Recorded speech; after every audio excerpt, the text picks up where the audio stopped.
महानुभाव कोठारी साहब कह रहे थे कि मैं क्या बोलूंगा, हम तो सुनने के लिए आए मुख्य वक्ता और उनको, लेकिन मैं तो ये कहूंगा कि आप भी वक्ता की श्रेणी में ही आए।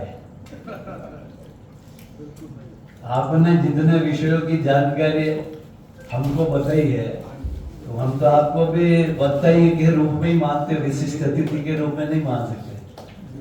विशिष्ट अतिथि, मुख्य अतिथि, ये तो एक सिंबॉलिक, हम तो केवल सुनने के लिए आते और भाषण देके उसमें मनोबल बढ़ा के चले जाते। लेकिन आपने अपने वक्तव्य में जो चीजें आपने हमें अवगत कराई वो पहली बार सुनी हमने, तो इसलिए हम आपको भी बहुत बहुत धन्यवाद देते हैं।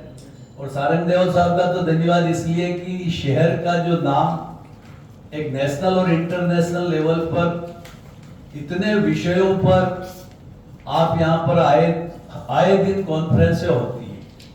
मतलब मेरे हिसाब से तो गवर्नमेंट की यूनिवर्सिटी भी उदयपुर में है, दूसरी भी यूनिवर्सिटी है।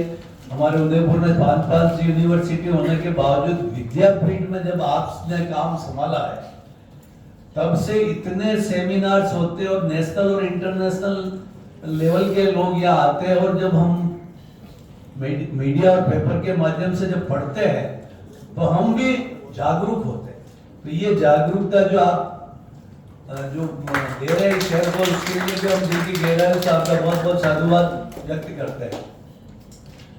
जो विषय जो आज उसमें तो मुख्य वक्ताओं ने बोल ही दिया, हम क्या बोले।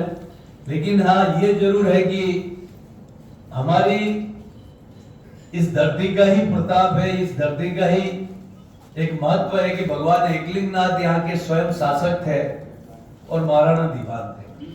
और जो हरित ऋषि जिन्होंने इसकी स्थापना की, मेवाड़ राज्य की, मेवाड़ राज्य की स्थापना करने वाले हरित ऋषि, हरित राशि, और हरित राशि से शिष्य जो बप्पा रावल है, उन्होंने इस कुल परंपरा को ऐसी व्यवस्थाओं में डाला, उनको धर्म, संस्कृति, स्थापत्य और लोक साहित्य सभी गुण बप्पा रावल को देकर इस मेवाड़ का नाम आगे बढ़ाने के लिए इतना शिष्य को